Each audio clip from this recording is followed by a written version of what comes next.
Hey everybody, and welcome to a new week. As you can see on the PDF of the flip chart, here's your do now. You might want to pause, do the do now right now just to get you refreshed on what all this stuff means. Pause and resume. Here's a little hint on what you can do here. Remember, when you're converting from degrees to radians, we want to cancel out degrees using our dimensional analysis. We know that pi units or pi radians corresponds with 180 degrees. In case you forgot that, now you remember it, and we know that this is pi over 2. That should actually just be one that is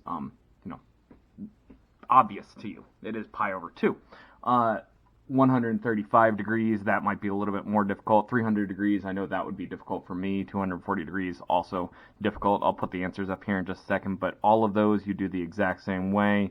You multiply by pi over 180. Drawing an angle with the with each angle measure, just remembering that like 2 pi over 3, if we start in standard position on the positive x-axis, it's going to be a little bit past pi over 2, so past the 90 degrees, but not quite to the pi. About 2/3 of the way to pi. So it should be like that. And since this is a positive, we want to just show the rotation there.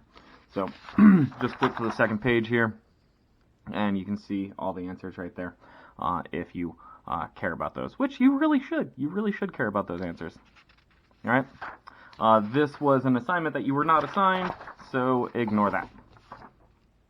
Polar coordinates. That's what we're focusing on today. Now, polar coordinates are completely new. I'm gonna bet for all of you, none of you, I would imagine, have seen polar coordinates. And polar coordinates come out of, this doesn't make too much sense because I'm sitting in my house right now, but this was written with the intent that we would be at school. So how can I get to my house? There are 2 ways that I can tell you to get to my house.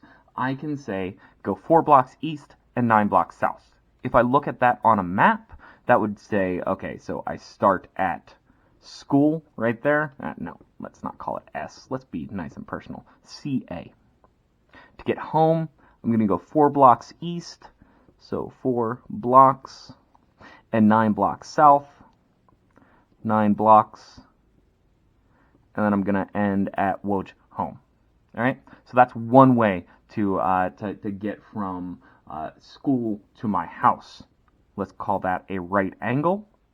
And what this actually leads us into, these are called rectangular coordinates. Rect, it's not specifically referring to a rectangle, but rect means right. Angular means related to an angle. So right angular coordinates. There is another type of coordinates. And those types of coordinates are basically like, turn this way and go out this far. Sometimes people think of it as go out this far and rotate your radius of rotation. But either way we look at this, if we faced southeast and traveled for 1 mile, that would mean I start at Collegiate Academy, I face southeast, and I travel for 1 mile. This is when we have a direction and a distance. You know what? I don't like it in that order. I don't know why, but let's make it opposite. Instead of direction and distance, let's call it a distance and a direction. There's a particular reason why I'm doing this. It actually doesn't make sense for me personally to do it in this order, but standards. That's what math's about. It's all about rules. So this right here is what we call polar coordinates. I guess I kind of explained where rectangular coordinates came from. Let me just put this a little bit easier. It looks exactly the same handwriting and everything. It's almost like the same person wrote it. Polar coordinates, they're named so because it's a rotation around a pole, and the pole just refers to the origin of the system. It's like it's kind of like a clock, an analog clock. You have a clock hand that comes out of the origin, which is the center of the clock, and it rotates through the coordinate system. So This, again, was called polar coordinates. The polar coordinate system is established as follows, and I'm just going to read through this for you guys. You declare a fixed point as O. We call this the pole or the origin. So pole, polar, related to the pole. The rotation involved in, excuse me, had a frog in my throat there. The rotation involved in polar graphing is always from the polar axis. So that's important to know. We no longer call it the positive x-axis. The polar axis is just the axis that points out to the right. Oh, it's the same, there we go, same location as the positive x-axis. So just like when we were reading the unit circle, that initial side of any rotation is the polar axis. Then each point is described by the polar coordinates, r, comma, theta. And this is why I switched around the order on that last slide. R is the directed distance from the origin to the point. Theta is the directed angle counterclockwise from the polar axis to the segment OP. So just to give you guys a nice picture of how that looks, you get to always, and this stands for rectangular coordinates as well, you get to declare where the origin is. The origin, let's just say, it's right here. The polar axis is right here. Let's just label that as the polar axis. Oh, hey, why don't we label this as the origin, the pole. We could even just call it O. And then any point that we have on in this coordinate plane, let's just say the point is right here. That point, directed distance means positive and negative matters. So we've got R right here. And theta is right here. Positive being rotating counterclockwise, negative meaning rotating clockwise. Now I did say positivity matters on R. That means we can have negative R's, and negative R's, you just go the opposite direction. More on that a little bit later. As you can see, answer key, right, Chahira. On our Google Classrooms, we have provided you with polar graph paper. There is a PDF in that assignment. You can pull it up. It's got 12 individual polar graph papers on it. This is what polar graph paper looks like. All right. So familiarize yourself with it. It kind of looks like a spider web. Yeah, just get used to it. And basically what we have here is we have these different lines coming out of the pole right here. And those lines correspond with, in general, rotations that we can have. Now, these rotations only exist for a positive R. When we have a negative R, the rotations are a little bit different. When we have negative rotations, a little bit different. So I'm just going to remind you guys of how this works. First off, this is 0 radians right here. Over here, we've got pi radians. We could also call this 2 pi radians. We could call it 4 pi radians. There are coterminal angles in this system, just so you're aware. So that actually implies that as we start graphing stuff, there are multiple representations for one point. Now, since this is pi, this up here would be pi over 2. Down here, between pi and 2 pi would be 1.5 pi, but you guys remember from when we did the unit circle, so we call that 3 pi over 2. So all these rotations are exactly the same as what you memorized when you did the unit circle. So here we can actually see, here's pi over 4, halfway to pi over 2. Here's 3 pi over 4. 5 pi over 4. And again, this should all be familiar to you guys. 7 pi over 4. And then we've got the sixths in there.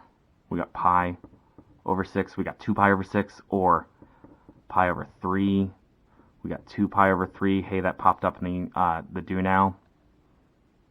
We've got 5 pi over 6.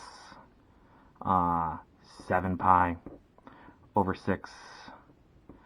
5 pi over 3. Nope, nope, nope, nope, nope, nope. Helps if I can count correctly. Woo, man, this is 3 pi over 3. 1 more third gives us 4 pi over 3. Man, I mislabeled that. I apologize, guys. This over here is 5 pi over 3. And then this would be, man, screwing up all over the place, 11 pi over 6. So those rotations, it's important to know those. We will, like I said, there's coterminal angles, so like this right here could also be 13 pi over 6. There's many different representations that we have for that. Ooh, boy! Let's graph some points here. Woo! Alright, so graphing these points, there's two different ways to do this. One way to do this is what I like to do. I like to go to the rotation and then determine like how far out it is. You could also go to the outness and do the rotation. So just looking here, I can see that the circles. Okay, my radii. Let's just start there. I've got a 2, a 1, a 3, a -3, a 3, and a 1/2. I want to be able to count out to 1/2, so I know that I want to label my circles in a way that I'm going to be able to count to 1/2. So I'm going to make every other circle equal to 1 unit there, right? So here, just like when we're in rectangular coordinates, if you wanted to make each circle worth 1 unit, you wouldn't have to label them. But if you want to make each circle worth anything other than 1 unit, you have to label it. Here, when we are labeling on polar graph paper, you only have to label the radii on the polar axis. Nice, huh? And you never have to label these rotations. Those lines there are just there so that you can actually figure out am I getting this in a good, am I putting the point at the proper location? So it's just like a scaling kind of thing here. Let's start with this 2 pi over 3. What I like to do on this, I like to rotate to 2 pi over 3 and go out to the radius of 2 pi over 3. So what kind of goes on in my mind, you're going to have to bear with me while I show you this. The pen here is kind of like that clock hand that I was referring to earlier, with the cap pointing in the tip pointing in the positive direction. So here, I'm going to rotate to 2 pi over 3, right here, to 2 pi over 3. And then what I do when I'm graphing this, I see that I'm on this line right here. I'm going to go out 2 units. So 1, 2 units. There we go. So that right there is 2, 2 pi over 3. All right?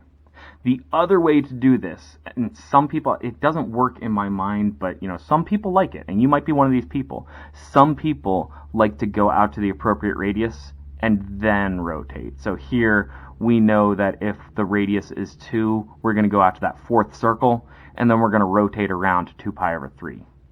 All right? Try to do 1 pi over 2 real quick. Pause the video and then come back. 1 pi over 2. So again, I would go to pi over 2, which is pointing up in this direction. 1 is 2 circles out, so right there. There is 1 pi over 2. All right. Now here's where we get into some really weird stuff. Like here, notice how we've got a positive r and a negative theta. All right. So it depends on which way you want to do this. If you want to do the rotation first, we have to acknowledge negative rotation means we have to go clockwise. If we want to start at our radius, we have to acknowledge that we're going to the last circle. Now again, I like to go to my rotations first. So negative pi over 6 would mean the same thing as negative 5 pi over 6 would be the same thing as positive 5 pi over 6, but in the opposite direction. So I know that I'm going to have to go to the antepenultimate line before the negative x-axis, if we want to call it that. And then I would go out to this amount. So I'd have 3, negative 5 pi over 6. And again, just to drive this home, if we wanted to go out to the positive 3, then we could rotate around on that outer circle around to negative 5 pi over 6. Any way you look at it, you want to get it to that location. Yoiksies! Look at that. Negative 3 7 pi over 6. Now here's where it gets kind of weird, especially if you're doing things in my way of thinking, where I see 7 pi over 6, I have to rotate around to the line that represents 7 pi over 6, and that is this guy over here, this one right here. That -3 means I need to move in the opposite of the positive direction. Now positive direction means I'm going this way, right? So negative means I need to go the opposite direction on the exact same line. So -3 7 pi over 6 is up here.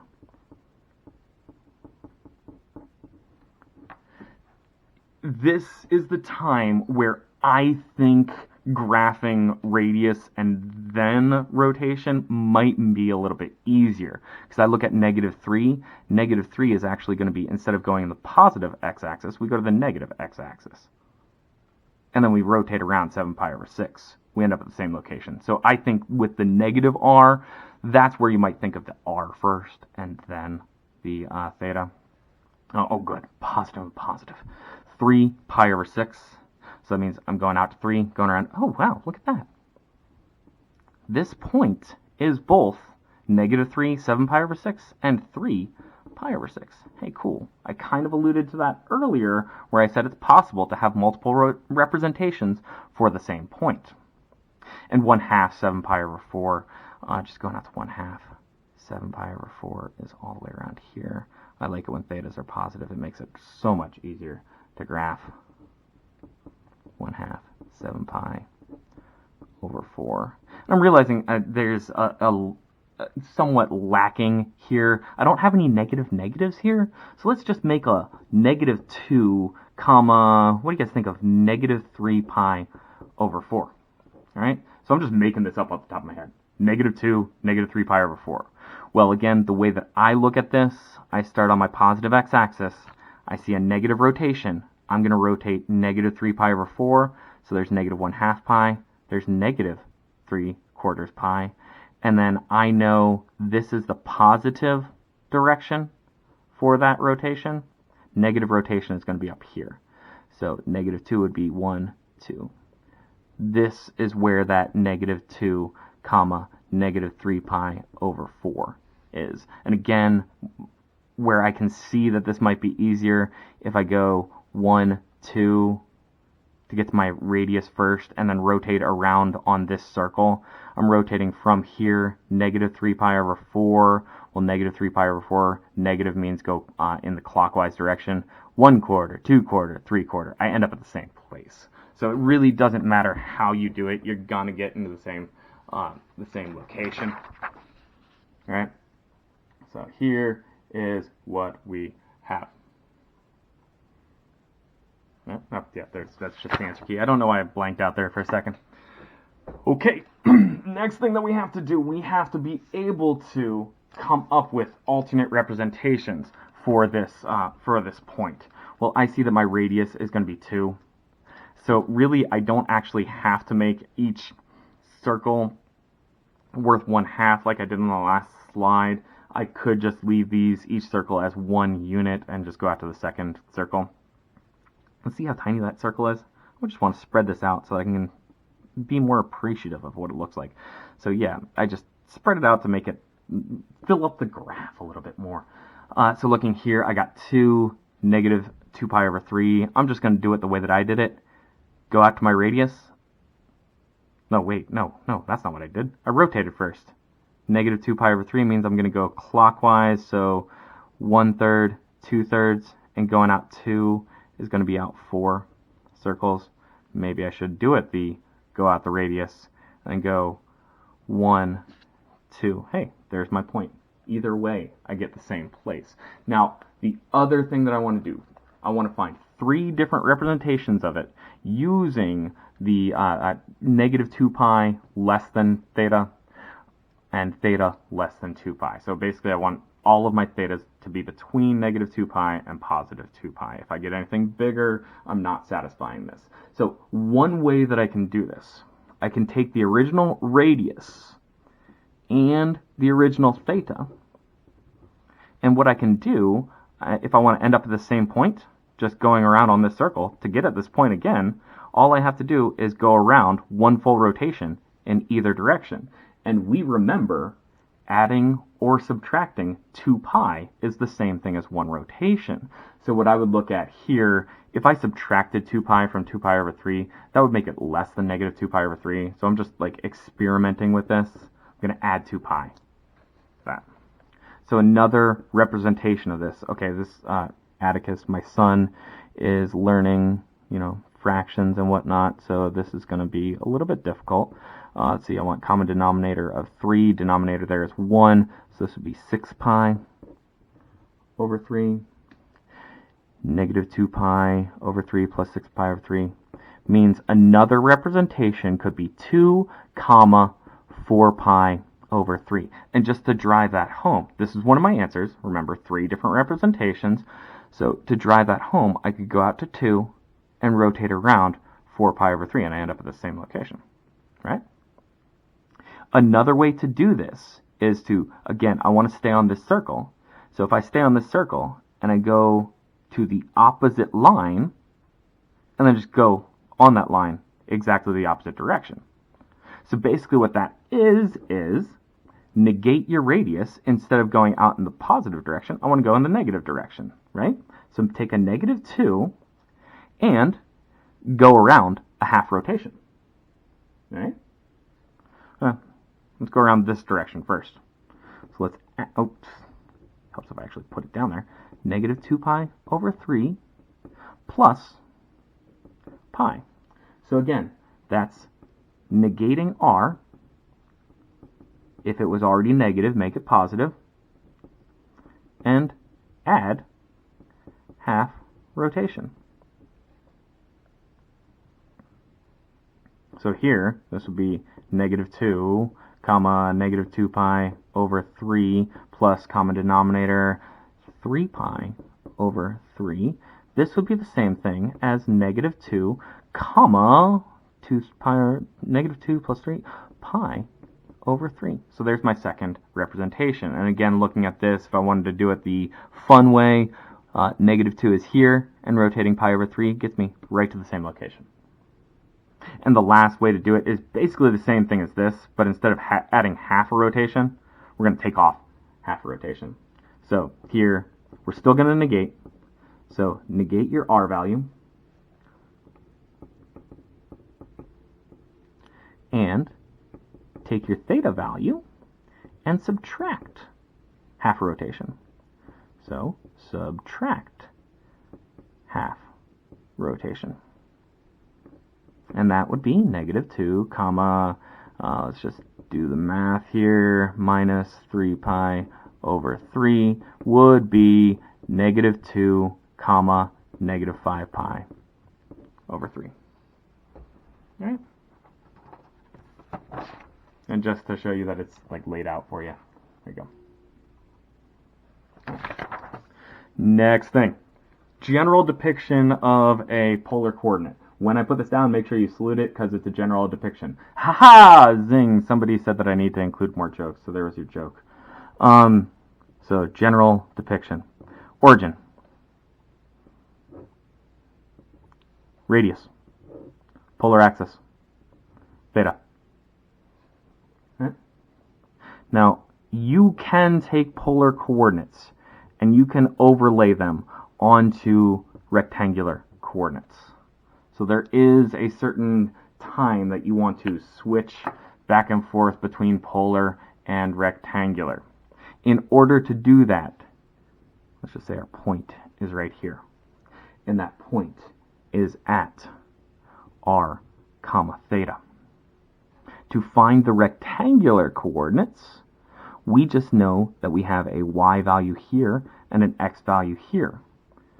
So to find the point in xy coordinates, well, golly gee, I think I just drew a right triangle. Am I right?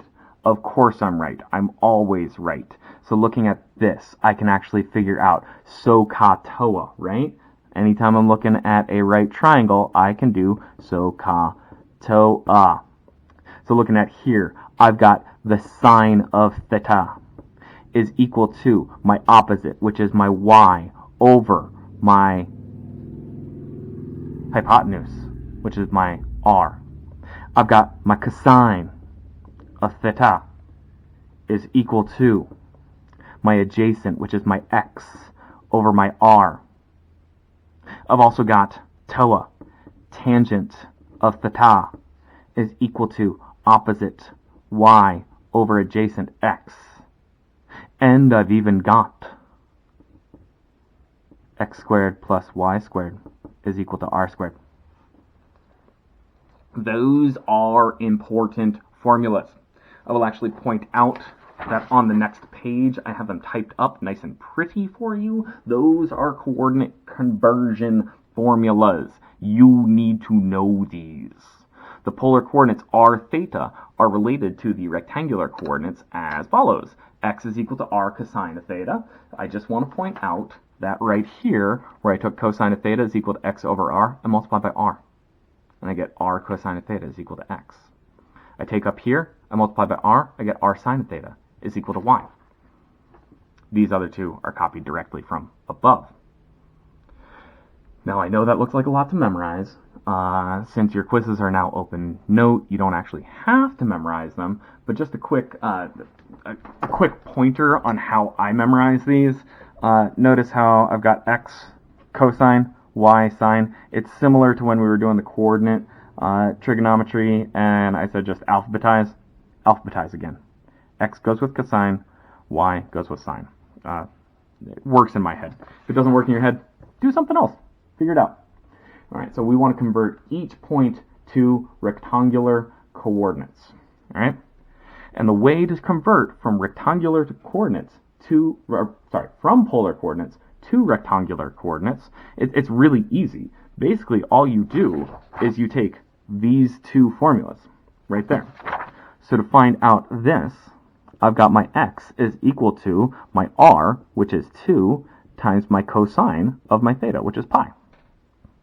I figure out what cosine of pi is, I check my unit circle, and I know that cosine of pi is -1, so I've got 2 times -1, which is equal to -2. For the y, I do the exact same thing, except instead of cosine, I put sine of theta. This is 2 times 0, which is equal to 0. This ordered pair is -2, 0. Right? So that is that point in rectangular coordinates. Now I do want to point out something, that this is one that is like extremely simple. I'm going to scale this out the exact same way. So if I look at this, if I was to graph 2 pi, I could go out to 2 and rotate around to pi. Look at that. I have a point that is on the x-axis that is 2 units to the left. That's obviously -2, 0. Sometimes they're a little bit more difficult to figure out, like in this case, where I've got √3 pi over 6. But you do it this way right here is gonna help you out. I've got x is equal to √3 cosine of pi over 6. I've got y is equal to √3 sine of pi over 6. And now all that's required of me is to remember my unit circle. I know pi over 6 is right here. Just thinking on my unit circle, I know that one of them is √3 over 2. I know that one of them is 1/2.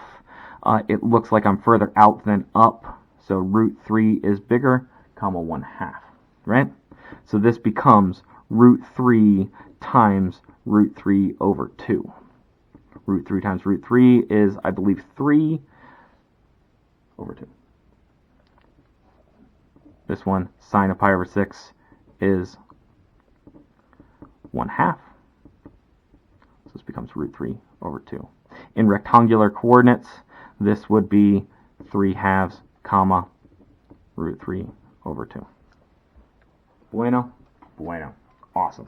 Now just to drive that home, if I was to do √3, oh man, √3, holy crap, what is √3?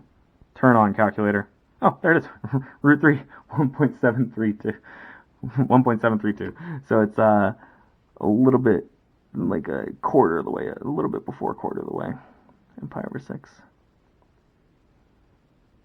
is right here. So I can actually see where I've drawn that. It's roughly above the 3/2. That really drives home that I think I'm in the right location. So. answer key as per usual. And, whoa, I hate this one. Okay, converting each point to polar coordinates is a little bit more difficult, alright? So converting from rectangular to polar coordinates. What we have to do, we have to find our r and we have to find our theta. In order to find r and theta, we are still going to be using these magical conversion formulas. Let's start with r. r is a little bit easier. I know that my r squared is going to be equal to, let's see, x squared plus y squared, and that's just from the from that page over there. I can see that this would be 4 plus 4, 8. To get my r, I would use the square root of 8. To make this simpler, I'm just going to use the principal root. I'm going to ignore the negative root, because remember back from the coterminal points that we had there, it's a little bit easier when you have the positive r here. Now just looking at this, 4, 2, 2, 2. We like to sound intelligent, so we would call this 2 root 2, right? So that was just me simplifying the square root there. Now for the hard part. To find your theta, your tangent of theta is going to have to be equal to, what was it, y over x? Yeah, y over x. So in this case, I've got negative 2 divided by 2.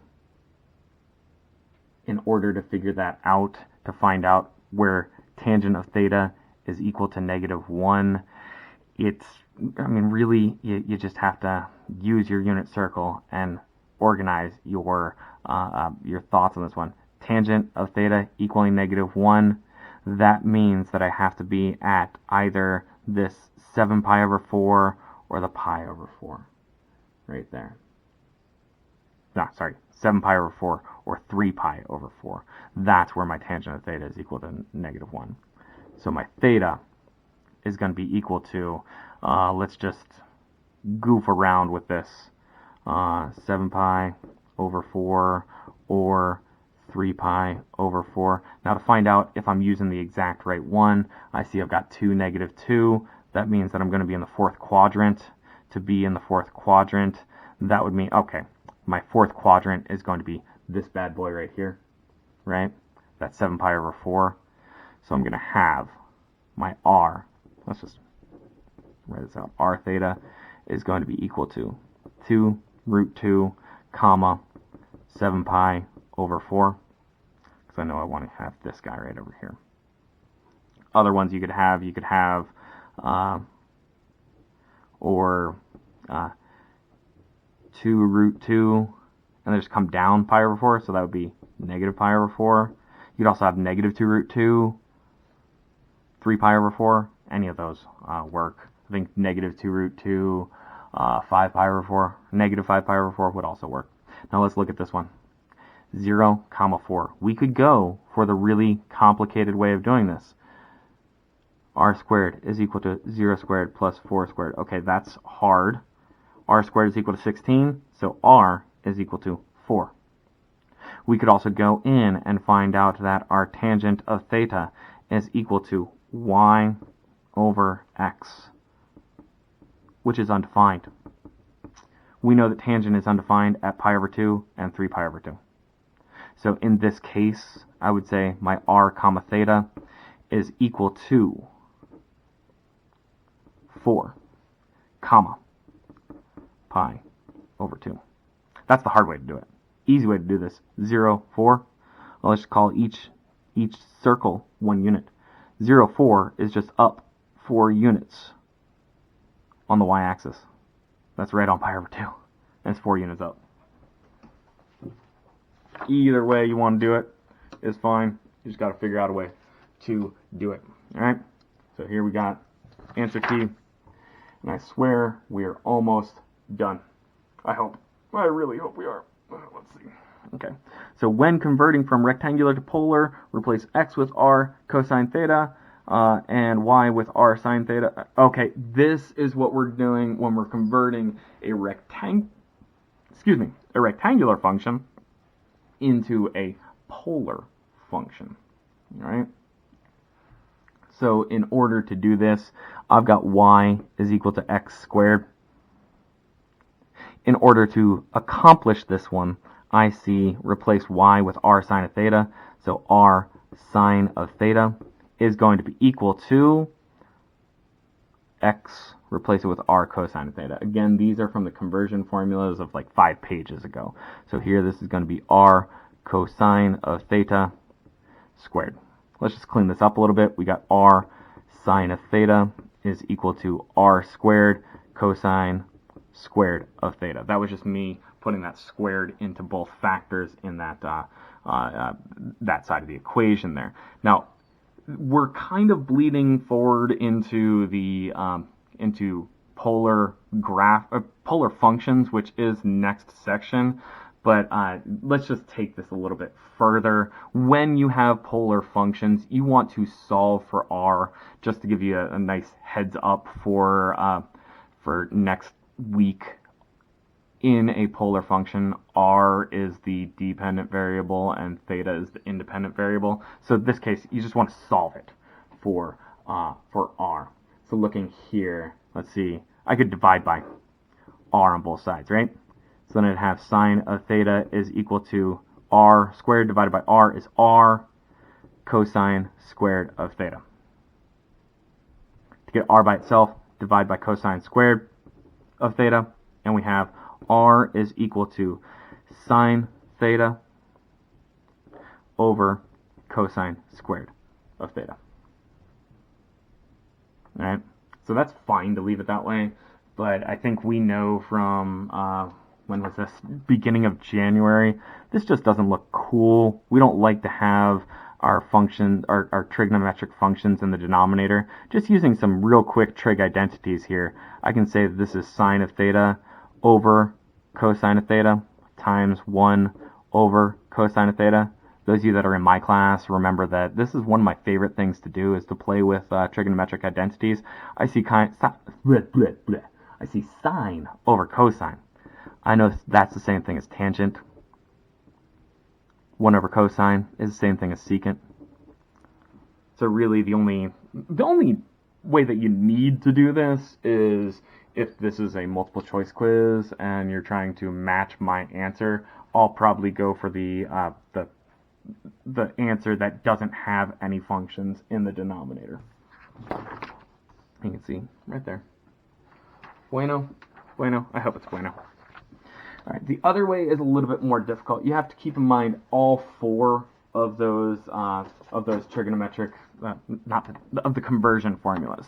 So you have to remember x is equal to r cosine of theta. You have to remember y is equal to r sine of theta. You have to remember that tangent of theta is equal to y over x, and r squared is equal to x squared plus y squared.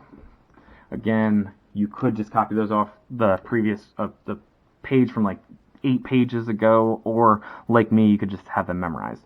And the whole goal here is to get the pieces to match one side of this equation. So like we want to get this to say r cosine of theta, or get it to say r sine of theta, or get it to say tangent of theta, or get it to say r squared.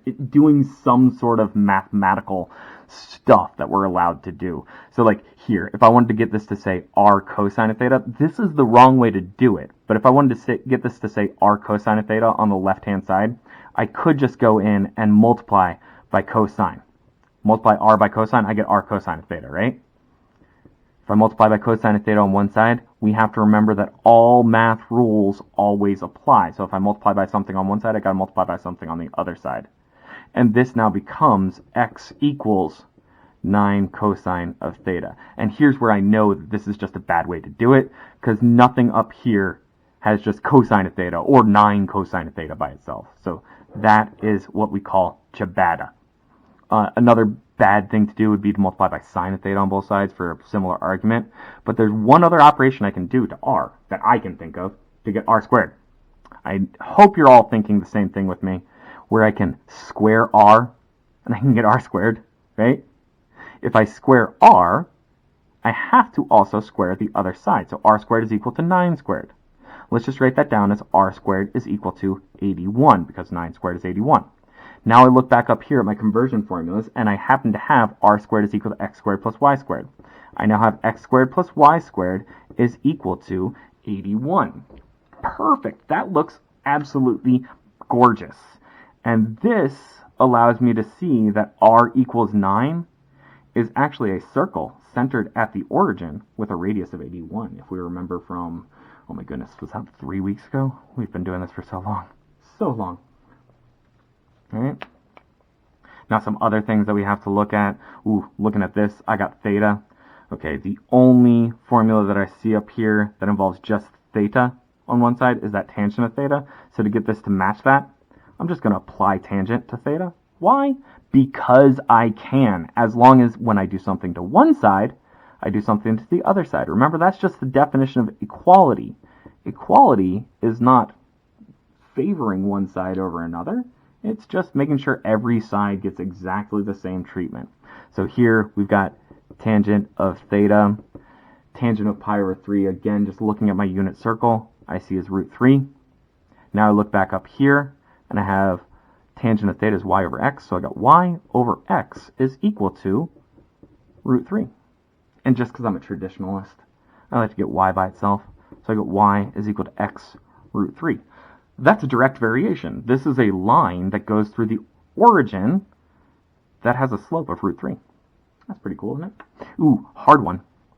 R is equal to secant of theta. I don't see anything with secant of theta up here. But what I do see is cosine of theta, right? I can now multiply on both sides by cosine of theta. I get r cosine of theta is equal to 1. Well, let's see. R cosine of theta is equal to x. X equals 1. That function, r equals secant of theta, is a vertical line at x equals 1. All right, cool. This was polar coordinates. We are going to be doing polar functions next week, just in case you guys are antsy about that one. Here is your assignment, the video of Ms. Olszewski going through it, as well as her answers, are up on the website. Thanks, and goodbye. See you guys again next time.